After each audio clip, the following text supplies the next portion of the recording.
Welcome to the CUNY Lecture Series. In this edition, Get It Right. Is it Burma or Myanmar? Miss, Mrs., or Ms.? The expert who can answer this question and say why it matters is Norm Goldstein, a 40-year veteran of the Associated Press who for 2 decades edited the AP Stylebook, the Bible for news writers across the nation. The master wordsmith addressed the often complicated issue of style as part of the 2008 CUNY Media Conference. If you are an aspiring nitpicker and a pain in the rear end, then you've come to the right panel. Everybody else can leave. I made a career out of that. We're happy to have with us today Mr. Norm Goldstein, who for some 20 years was a royal nitpicker with the Associated Press, where he lanced careless writers with that fearsome weapon, the red pen. He did this as editor of, let's hold it up, the AP Stylebook, the Bible, some would say, the bane of scribblers across the nation. Norm joined the AP in 1963 in Philadelphia as a newsman, but it wasn't long before his talents for slashing hyphens and polishing prose was recognized. So they moved him over to his hometown of New York, where he was an editor at the General Desk, and then later on, and correct me if I'm wrong, moved over to the Weekly Features Department as an assistant editor. But it's at the Stylebook where he earned his spurs. In 1986, as the book was undergoing a major overhaul, the AP asked Norm to partner with editor Chris French to produce what has become the essential style and usage manual of writers everywhere, from newsrooms to campuses, even to the corridors of corporate America. So I kind of clean up the jargon there. I don't know how successful that's been. When Norm retired recently, AP General Manager, Vice President and Managing Editor Mike Silverman said of him, and I'll quote, "Norm Goldstein has been as much of a fixture in the AP as the Stylebook has been in the industry we serve. He has been as much an in-house cultural historian as he has been a language maven. We've all watched as he has instilled an affection for language and concise and concise usage in 2 generations of AP staffers, and has shown all of us how much our words really matter." Do they matter, and why do they matter, Norm? The thing that sentence that leads this discussion: the teenagers visited the website 25 times on April 9th and wrote emails to President Bush and the mayor of NYC about the tragedy in Darfur. Take that. Everybody understands what that means. Why are we being kind of prissy old maids to insist that people follow a certain style? Let's talk about that. You know, it's interesting. When over the years, I wondered the same things myself. How important is style? And I found when I thought about it, I wouldn't put it at the top of my list for journalists. I think it comes well after, when you're writing a story, accuracy would come first. Clarity is certainly well up there. Conciseness, not particularly brevity, but at least not writing a piece so lengthy that you lose your reader halfway through it. Preciseness, just choosing the right words, making sure that how you say it is what you wanted to say. And then I think somewhere below that would come style. But over the years, as I worked on this book of guidelines, or rules, depending on how you look at them, I did find that style kind of is the umbrella term for all of this. None of those things will work if you have these little mistakes in there, anything that distracts a reader from the substance, from the content of what you're trying to say. Even a misspelling, poor grammar, you're going to lose a reader, and all the work that you put into the story disappears. So style, in a sense, in that sense, is probably the most important. Certainly an umbrella for all the other aspects of writing. And how about the issue of credibility, Norm? If doesn't the reader say, if this person can't spell right, I don't trust anything else in the story? I think so. You're absolutely right. I think readers especially like to find errors in stories. They like to say, how can you believe this newspaper, this story, because they can't even spell it right. They got the name wrong, the year wrong. What kind of credibility does the rest of the story have if you have those kind of even nitpicking mistakes in it? But in that sense, your style just has to become second nature. It's not something you have to concentrate on or should concentrate on each and every story. There are more important aspects, but you need to know that style, and you need to know it well to accomplish the rest of it. So how does it become second nature? How do you subsume it's a rather difficult area for many of our students to master the style. What tips do you have for them? There is no one way. I know one editor at a newspaper, every time he got a new recruit, a new reporter in, he would give him a copy of the style book, and he says, tonight go home and read chapter 8. And every night after that, read a different letter. That's one way of doing it. I think for the most part, you can't skim through it. You'll find in your particular area of writing, your particular area of expertise, you'll be looking at certain things over and over again. But it's also not the only reference books, not the only resource writers should use. I think, well, I may be prejudiced, and maybe the first thing you go to, but certainly a dictionary is good. And these days there are some online reference points that you could use. You should use a combination of them, but the style book, I think, is the most significant when you're writing. What do you think of spell check? I think it ought to be banned. It's just awful, and we've had a lot of problems. The AP actually bought a spell checker for its own editing system, and we have spent years trying to adjust the spell checker to our own style. But spell checkers in general just encourage lazy writing. You put stuff in there, and then you hit spell checker, and it tells you, well, it doesn't really tell you. It asks you, is this what you really meant? And you have to go back, and it's a problem with homonyms particularly. It's a problem. I have found the smallest word has caused the most problems for writers over the years that I've been involved with this, and that's its. Whether its has an apostrophe or not. Spell checker won't catch it. And it's the simplest thing.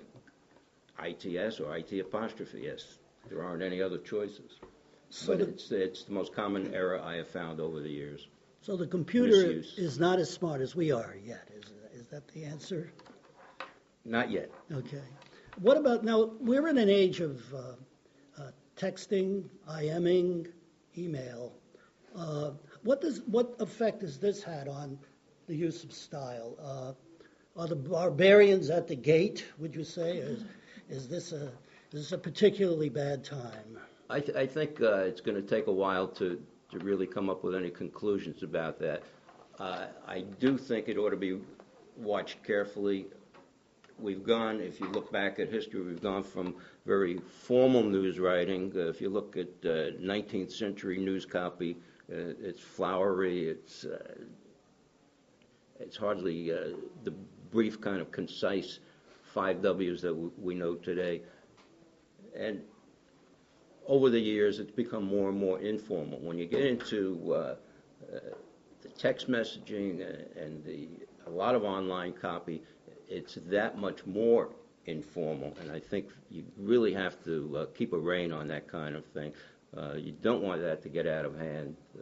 you do want to have some sense of, I almost said dignity, but maybe that's right. Dignity's not bad, yeah. Well, I find that it carries over, dealing with students, that you get into kind of a habit of not paying attention to the conventions because it's difficult to pay attention to the conventions, and you can still communicate on a certain level, but you can't communicate on the deeper and the more scientific, let's say, level with that kind of writing. Wouldn't you say? I do. I think it lends itself to kind of clique writing in the sense that the language that you use is probably not as familiar to as large an audience as you would like to reach.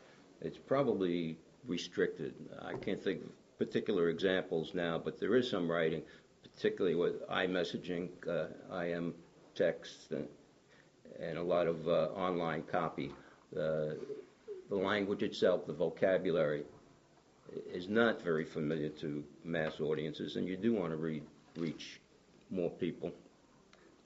Let's start with the cover itself and get to some specifics. Why is it Stylebook, all one word, rather than two words? I mean, wasn't that kind of a degeneration of the language when that happened? This is traditionally what happens with a lot of language that starts out, some words that start out as two words. Sometimes there's an interim period where they become hyphenated, and eventually they become so familiar, and that's based on usage, that they become solid one words. So how does a writer know when to hyphenate, when to use one word, or when to split the word? It seems to be the most difficult thing for writers to figure out. I've been writing for 50 years, and I still don't have it mastered. Shouldn't we, let's drop the hyphen altogether. Let's get rid of it. Is that a good idea, do you think? Well, I think the hyphen has its uses. Punctuation in general helps a reader get through a story. It makes it easier for him to understand, or her to understand the writing. But even the AP tends toward not using hyphens where it doesn't help. If you don't need it, don't use it. I brought with me some old memo from one of the editors of the AP. It goes back to 1960. Just one of these little in-house memos about writing and writing style. And he went through a story to emphasize that teenager is hyphenated. He said often we get it solid without the hyphen. Without the hyphen, he says, there is no such word. Teenage, without the hyphen, means brushwood for a fence. Frankly, I never heard of that. So it's a question of ambiguity. But in 1960, AP Style was not to hyphenate. No, to hyphenate teenager. Over the years, that hyphen has pretty much disappeared in usage. Nobody confuses it with this brushwood for a fence. We know what teenager means without the hyphen.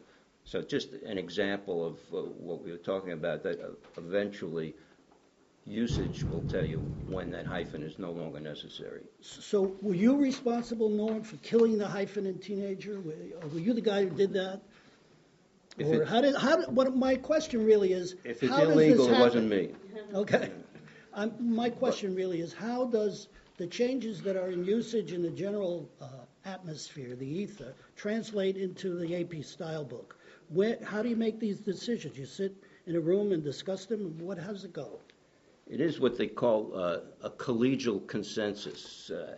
It is a consensus of colleagues. As editor of the style book, I'm really not responsible for the style. I serve pretty much as a funnel. We would get suggestions primarily from the staff, from our own reporters, from editors of AP member newspapers, from journalism professors, from journalism students, from virtually anyone who writes. would make suggestions, make corrections, remind us that this company moved out of that headquarters 40 years ago and they're no longer in Dallas, those kind of things. So a lot of that material comes in from various sources. There is no committee, the AP. It runs through me, and I generally, or did run, you'll have to excuse me if I use the present tense, it's just habit. I usually run it through, or ran it through editors who were particularly involved in it. Our sports editor for sports copy, obviously, business copy, general news editors, and eventually we would come to some consensus. If there was real debate, a delicate matter, one of political delicacy, that's not right. But sensitivity. Thank you. Sensitivity is a better one. Managing editors might get involved. Our keynote speaker might make the last decision, our executive editor. So there's no commissar of style. That's correct. In fact, I don't know of any style book, any newspaper style book, Wired style book, any of them who have style editors full time. They just serve as editors of a book. Where do we stand with email now? I noticed the New York Times still hyphenates it. AP also still hyphenates email, uses website as 2 words with a cap W. These are things that we look at every year. In the last few years, what I did was put together a list when it came time to publish a new edition, put together a list of things that this ad hoc committee, these editors from New York headquarters, international headquarters, foreign editors, they would all we're able to do this now by email, just send them a list of things that we were considering for the book. And over the years, we've decided there's no reason. We had good reasons for hyphenating email. We had good reasons for making a website 2 words with a cap W, and we haven't been persuaded that there's a good reason to change it. So the general notion is that you hold the fort until you're practically forced by usage or the world at large to in other words, change has to come conservatively in language. Is that right? We think so. The AP is kind of traditionalist, purist, if you will, on these matters. There was another writer who, Bill Bryson, who's written some books about language, talked about make the word prove its worth before you change it, or before you even put it in a book. Make the word prove its worth. Or the expression or the phrase, whatever it is, because sometimes you start up with 2 words or even 3 that change. How about the look of the word on the page? Does that enter into the discussions? I think it does, yes. Again, it all comes back to not distracting your reader from your content. Anything that would make the sentence read smoother or look smoother, if that can be, will be helpful. Yes, looks count. With words, too. Right. All right. I think it's time now to sort of throw it open for questioning, if you don't mind. Not at all. Norm? I have a question. Yes. So since you mentioned that you hyphenate email, and you also mentioned how, depending on how it's used, if you see like on a resume not hyphenated, do they see that as a mistake then, or is just according to how it looks? If it flows okay, do they not? You know what I mean? I know what you mean. It's a very tough one because there are some people who do not hyphenate email and would consider it an error.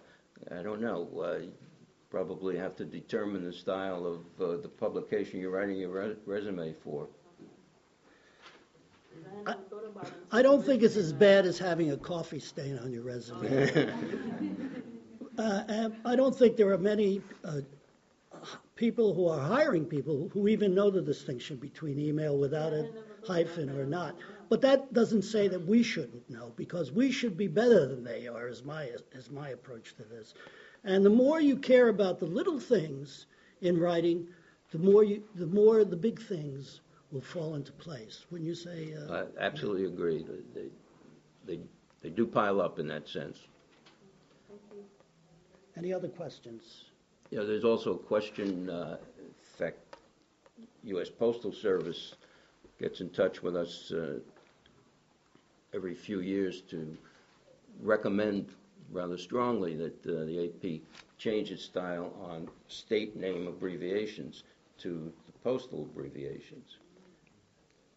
We've discussed this again several times, virtually every year, and decided that the abbreviations for the state names are standard abbreviations. They're in dictionaries that way. They're taught in schools that way, and we don't say it aloud, but we say let the post office change. Right. However, we did in the last couple of years tweak that state names entry to list postal abbreviations, and if you're writing a story where there is an address necessary and there's a zip code in that address, then certainly use the postal abbreviation. But we find, I keep saying we have found that it's a computer convenience. It's not standard English. It's not the way the language should be used. But face reality, when you're writing a letter, it'll come back if you use a different abbreviation. I still can't figure out which one MI is. There's several choices here. Is it Michigan or Missouri, Mississippi. Oh, well, you got to show her. She's Show. You certainly don't want a federal bureaucracy to dictate language. I mean, that would be really going down the wrong path. Right. It's not like the Académie Française. Right. How about the rules regarding honorifics? I'll get to you in a minute. That's pretty tricky nowadays, isn't it? I think it's the most complicated entry in the AP Stylebook. Could you go through some of the reasoning behind the decisions that were made there? You know, about whether to use Ms. Titles. Ms. Yeah. Yeah, that particular entry probably should have been put on a loose leaf page. It's been changed so often. The AP does not use what we call courtesy titles. It doesn't use Mr., it doesn't use Ms., it doesn't use Mrs. New York Times has remained traditionalists or purists, more formal. They use those titles for virtually anyone and everyone, people that you wouldn't ordinarily call Mr. in conversation. They stay with the formal titles. We found last names are just fine. For male or female, you mean? Did I say something wrong? I know. The style gods are attacking us here. I've heard worse. Whoops. You had a question, Yeah, sir. I own a copy of the Bible. It's an earlier edition. The Bible. Yeah, this Bible, right. Yeah, this particular one. So please correct me if I'm wrong. My question is, if popular usage dictates, edits, and if Xerox can be used to mean making copies, when does Google enter the style book?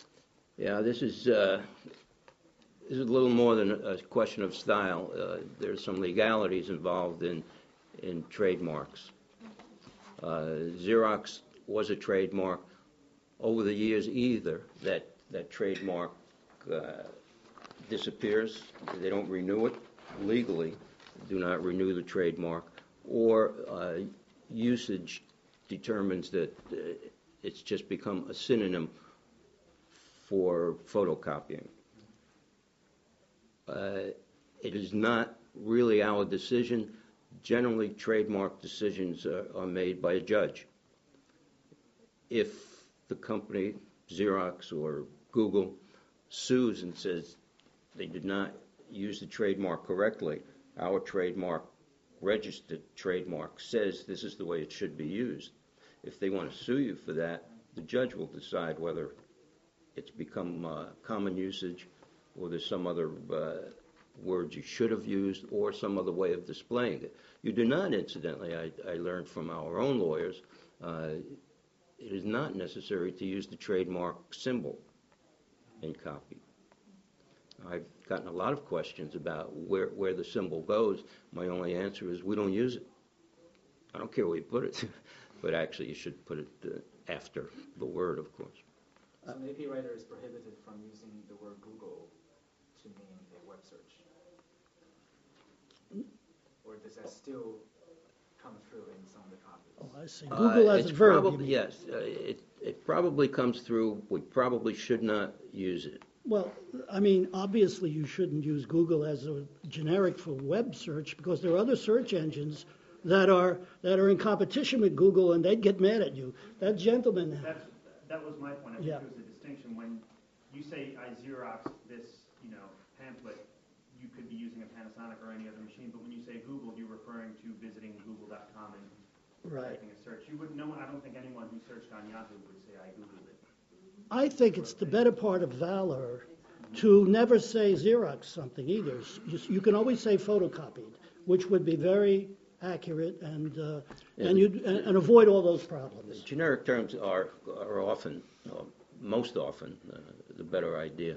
But interesting on Google, I believe it was Merriam-Webster's in their last revision, their last update, maybe a year ago, 2 years ago, lists Google as a verb with a lowercase g. And I checked with our own attorneys at the time and said, we've been talking about this. Here it is in the dictionary. And he says, well, let their lawyers worry about it because Google's going to get in touch with them too. I can't imagine them having trouble with it, though. I think it only helps them it only helps build their brand equity even more so than it is now. Well, tell that to the judge. Right. I talked to someone this morning who said he wanted to start a search engine and call it Giggle. You had a question? No, I was going to ask about is it the same standard for like Jell-O or Band-Aid? Okay. Jell-O is like gelatin and Band-Aids are like adhesive, right? I believe Band-Aid is still a registered trademark. There is a very helpful organization called the International Trademark Association that can answer the questions if you can't find anywhere else, whether it's still a listed trademark or the trademark has expired or for some other reason it no longer works. We look through the style book all the time trying to weed out some of these old trademarks that don't exist anymore. Laundromat was one of them, I think, recently. Any others? No more questions? Paul? Yeah, I found what you said about the post office to be very interesting. I wonder if there's other groups that are contacting the AP to try to get something they want into the style book. Is that a common thing to happen? Yes, very much so, and especially with trademarks, companies try to talk the AP into using into listing their name in the style book. Bobcat has been after us for years. These tractors, I think, and eventually our lawyers put it in. So Bobcat is now in the style book. Yes, you get them not only from companies with trademarks, but from ethnic groups of various sorts, certainly. Let's talk a little bit about that. How about sensitivity? We went into it a little bit. Political, ethnic. That must have been a great portion of what you had to deal with every day. I think over the 20 or so years that I worked on this book, that's been the biggest question. What you might call, not what you might call, what is ethnic sensitivity in language? What you might call political correctness, depending on your point of view. Yes, I think it goes back to what eventually became the feminist movement, where sexist language was the first one to really come to the forefront. We went through the book and just tried to change a lot of pronouns because it was very definitely a male-dominated book. We changed a lot of pronouns. We changed a lot of names and examples that we used. That was also male-dominated. That extended a good deal to other groups, blacks or African Americans, that conversation. Muslims were in touch with us quite often for some spellings and introduced some other words, some Arabic words. I think that's probably the biggest trend in the 20 years that I was involved in that is the ethnic sensitivity language. And did people get hot under the collar, and were there any incidents where there were threats or you know, I don't know how you can threaten the AP, but I can imagine boycotts or anything. Well, they didn't threaten the AP. They threatened the editor of the AP Stylebook. Yes. Rather subtly. To do what? The Muslims thought that we weren't moving, that the AP was not moving quick enough to make some changes. Could you give us a couple of examples, Norma? Particularly the original style book had an entry for Muslim, M-O-S-L-A-M, and they said that nobody pronounces it that way, and it's not transliterated that way. It should be M-U-S-L-I-M. Sounded we looked into that, let it go for years, primarily because we didn't see it used in other places. It wasn't around in other publications, and they thought we should have moved sooner than we did. We did eventually change it to Muslim. We did add a lot of Arabic language that became commonly used in newspapers because of news events. How to spell jihad and mujahideen, which I may mispronounce, and how to spell it, but I can't pronounce it. Al-Qaeda is another one that's gone through a number of changes, right? Yes, they did a little TV spot on Al-Qaeda, Al-Qaeda. Let's call the whole thing off, something like that. And that's just transliterations from languages that do not use our alphabet. Very difficult. Hebrew is another one. Chinese, of course. Right. But the Chinese government came up with their own pinyin alphabet that romanized the Chinese spellings. That was helpful. I remember Peking used to be Peiping, remember? Right, Peking, Beijing. Beijing. In that order, right. Went through the same thing with Burma and Myanmar, Yangon and Rangoon. There are others, I'm sure. What about in Spanish? Well, Spanish uses our alphabet, so it's not a problem that much. The problem there with Spanish in particular are the diacritical marks, the tildes. Right. Paul, you had another comment? Yeah, in the last recent years, there have been a lot of, I don't know if I would call them style books, guides for journalists on how to write about religion, how to write about Muslims, how to write about whatever, our ethnic group. And I wonder if you look through the age of what you think of these various guides that are often sent out to you from different groups. I try to find those as often as I can for basic information, yes. There's a gay and lesbian style book that I have, and several others of that ilk. We work with GLAD. I've forgotten now what the acronym stands for, but it's Gay and Lesbian Anti... No. Something like that. It's GLAAD. And we work with them on coming up with language that was mutually satisfying. You had a question? Actually, the difference between Burma and Myanmar came up the other day in one of my classes, and I didn't have my style book on me at the time, so I wasn't able to look it up in there. But I did look up a few. Shame on you. I never leave home without it. Well, I looked up a few news organizations, and I noticed that they do use it differently. What's the standard, and how did you come to that? Again, usage is a good part of it. If you use Myanmar, you have to be sure that your readers are going to know what you're talking about. It's a new name for an old country. We first look at official references such as the United Nations. How does the United Nations refer to it? How do the National Geographic refer to it in its atlases and those kind of reference materials. And then usage comes up after that. Will it be recognized? And for a while we'll use a transition such as Myanmar, formerly Burma.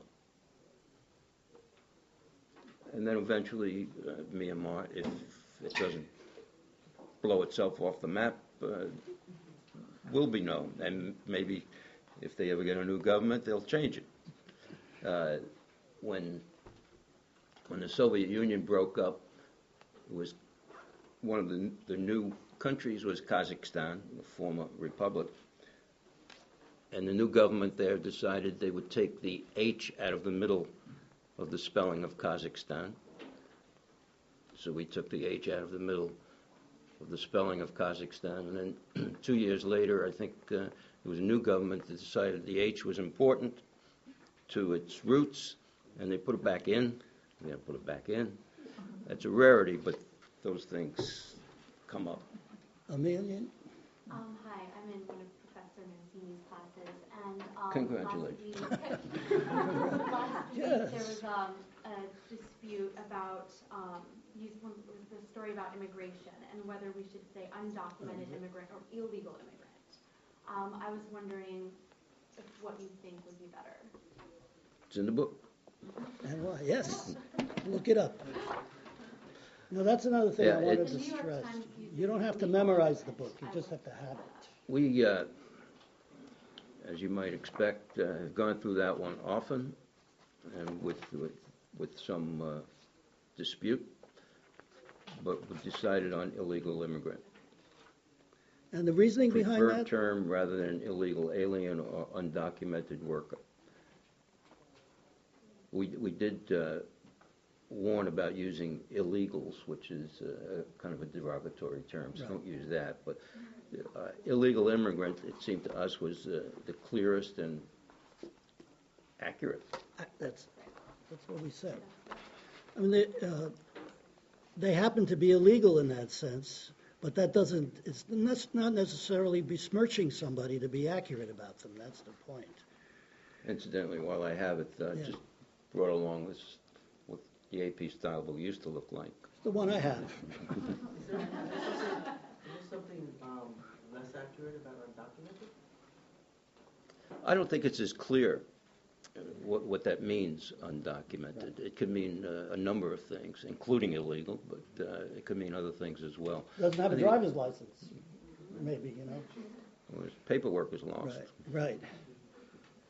How did you get into this game, Norm? For those people out there who want to be nitpickers and pains in the rear, what makes somebody go from being a reporter, which seems more glamorous, to being a desk jockey?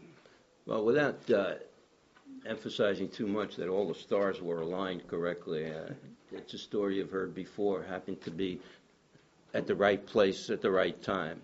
I had been editing some books for the AP in addition to editing some feature copy when they needed help on the 86 style book. I helped Chris. We worked on it together for a few years, and he died prematurely, and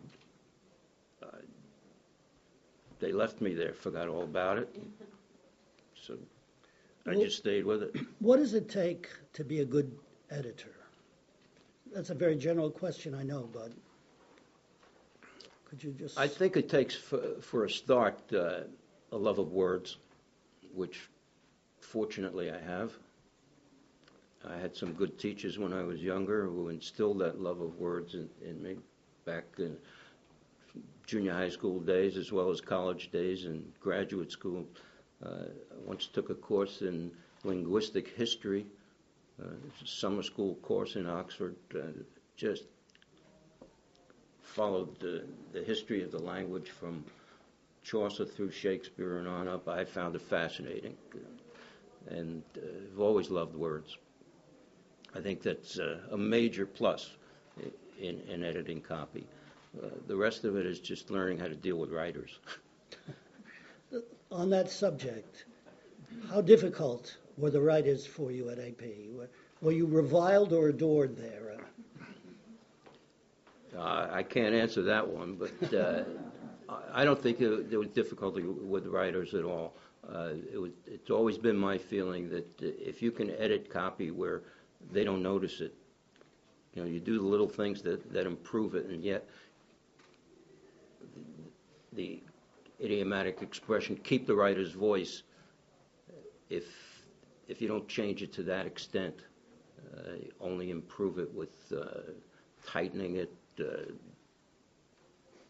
rarely reorganizing it. I dealt mostly with feature copy rather later on, originally news copy, but most of my tenure has been with feature copy, and there's a little more flexibility in dealing with feature copy. Were there some prima donnas, though? There must have been a couple, right? Oh, yes. Yes. But we had our arguments, usually after work. Okay. You don't want to tell us a little bit about them? Well, I did have a hand in what turned out to be a Pulitzer Prize-winning article, 1982, I think, which may have been the first year the Pulitzers had a prize for feature writing. And I took out of this lengthy story, it was thousands of words. It was beautifully done, absolutely beautifully done.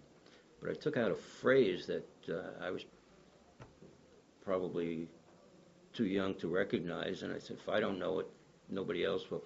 Just the phrase. And I think the dent in the file cabinet that the writer left when he saw that phrase missing is still there. Fortunately, I was not available. No, 1982, right? That's awfully hard. Paul? Took a lot of nerve to edit Saul Pett. I'm sorry? Took a lot of nerve to edit Saul Pett. That's the one. Is he the guy? Yeah, he wrote a major piece about the bureaucracy. And it was just a phrase. I think it couldn't have been more than 3-4 words. But he noticed it. Well, is there a career path for aspiring editors? Oh, I think, yes. I think it's an exciting time for aspiring editors. The whole journalism profession, all media are in a state of flux. I'm not quite sure where they're going, but it's a good time to get involved with it and maybe push it along in the right directions. It's an exciting time to get involved as an editor. Well, where do you start? You're asking the wrong guy. It's I've the just tough finished. one. I know. In theory, you start anywhere. Right. I started out as night radio editor in the Philadelphia Bureau of the AP. It was about as nowhere as you can get, I think. But you work from there. Just keep at it. Look for something else from there. Would the key be to start with a job that helps you hone your editing and writing skills? Any entry-level position like that, or just any position in news and work towards that?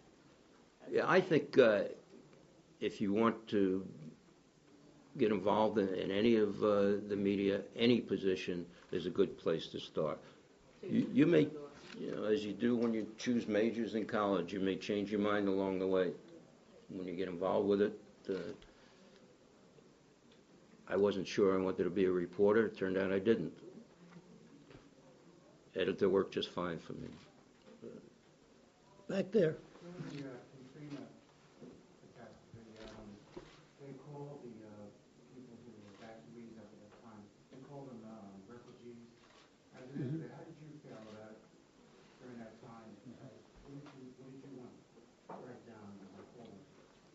I don't recall the specifics of that. I don't think we called them refugees very long if we did at all. I think it was poor use of the word.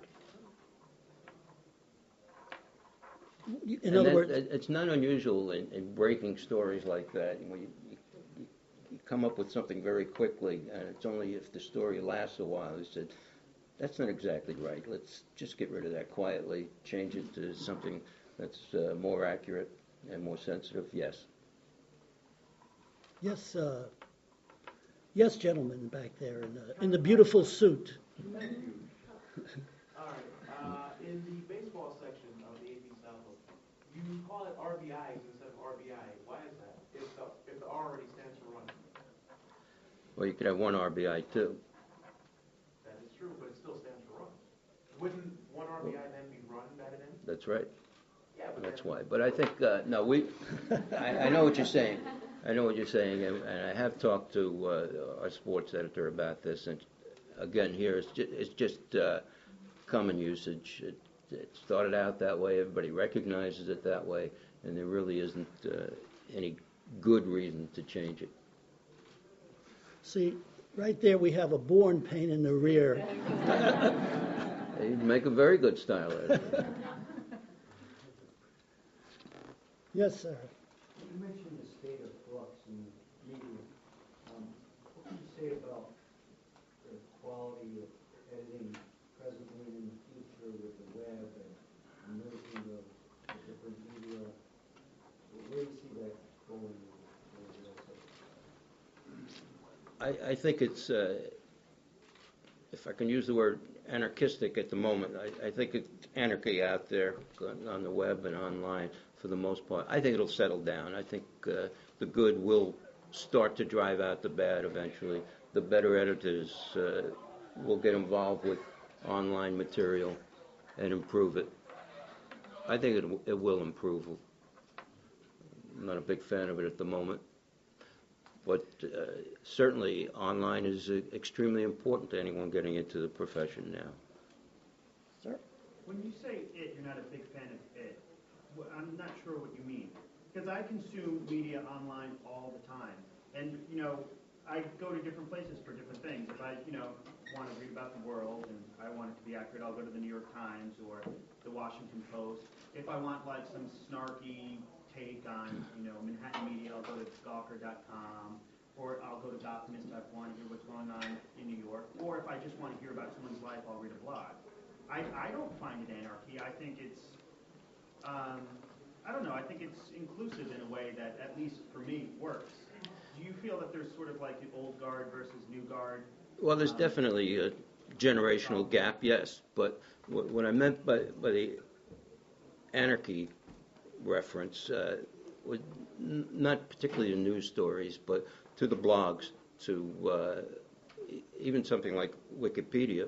Almost anyone can insert material in Wikipedia, and a lot of people rely on that as the first reference. But I think at the same time, everybody knows that anybody can. Well, now they have a new editing policy, but they're upfront about that. They're not presenting that as if this is the gospel. Do you know what I mean? I wouldn't presume that everyone knows, because in my experience as a teacher, I think there are too many people who are benighted out there who take it as the gospel. But isn't it their fault then? I mean, how much hand-holding can you do? No, I think Yes, it is their fault. You're more educated than most in understanding the web. I mean, for a lot of people, just find something and take it as gospel. If you know better. I think that will improve, though, yes. Newspapers don't contain gospel either. I mean, one could argue there are errors there, but there's more of a hierarchy of experience and more gatekeepers. Right, there are more checks and balances in print copy at the moment. But even as you say, Wikipedia has changed their editing system, and that'll happen online with others. That's because of some egregious things that happened on Wikipedia, that Frankenheimer case, for example, where, trying to remember the details, but John Frankenheimer's father was, there was some, Assassinating Kennedy? yeah, and it was totally bogus, but once it was there, his reputation was besmirched. And so, you know, the thing about that kind of interactive, quick writing is that you need lead time before something, and it needs to go through a process before it gets out there into universal cyberspace. And that's that's what I think Norm means when he says there's anarchy. And there is a quality of anarchy about that process, wouldn't you say? Right, but I also think that to call it anarchy is to sort of look fondly back at a time when people were excluded, when people couldn't participate in media. That it was a very select few who made all the calls. Do you know what I mean? Sure. Well, when I say anarchy, I mean just there are too many possibilities here. Anyone can enter copy virtually. Okay. But don't get me wrong, I'm a big fan of online. In fact, I was the one that got the AP Stylebook put online, which is, we did it only about 5 years ago. It's become a very popular site.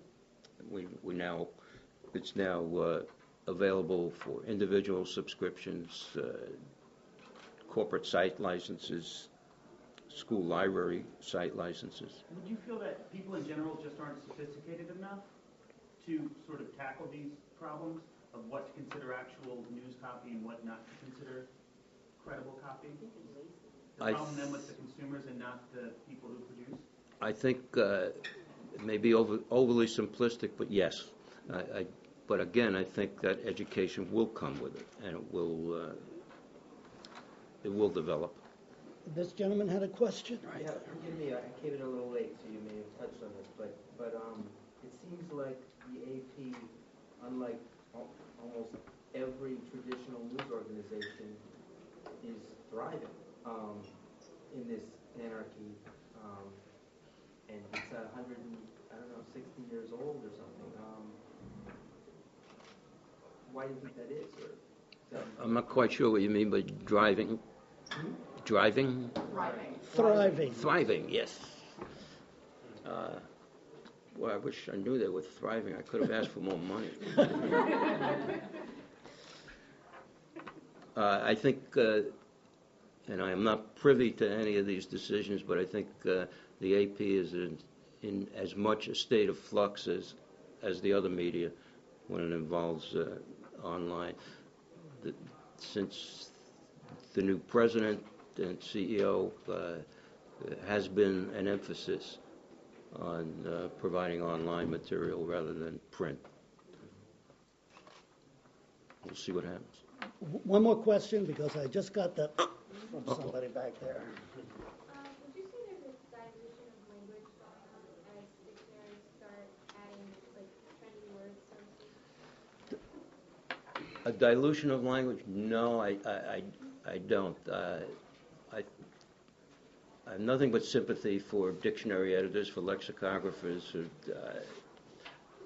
They don't update the book every year the way we do, and they have to deal with these words years in advance. You look at them 5 years later, and they're out of the language already. They haven't lasted. I don't think it dilutes it. The language has always changed. It's always been evolutionary. That's what makes it exciting. It's a problem for dictionaries, I'll agree. I think nowadays, especially, as people start coming up with new words and thinking of new ideas, it's just a challenge for dictionaries to try and keep with the changes in an exciting period. Definitely, and it becomes a bigger challenge for style books because they can keep up pretty much. But the speed that the language changes now is probably incomparable. Yeah. Language has always changed, but it's developed over a number of years. Dictionaries were in no hurry. How long did it take the OED to get published? 20, 30 years.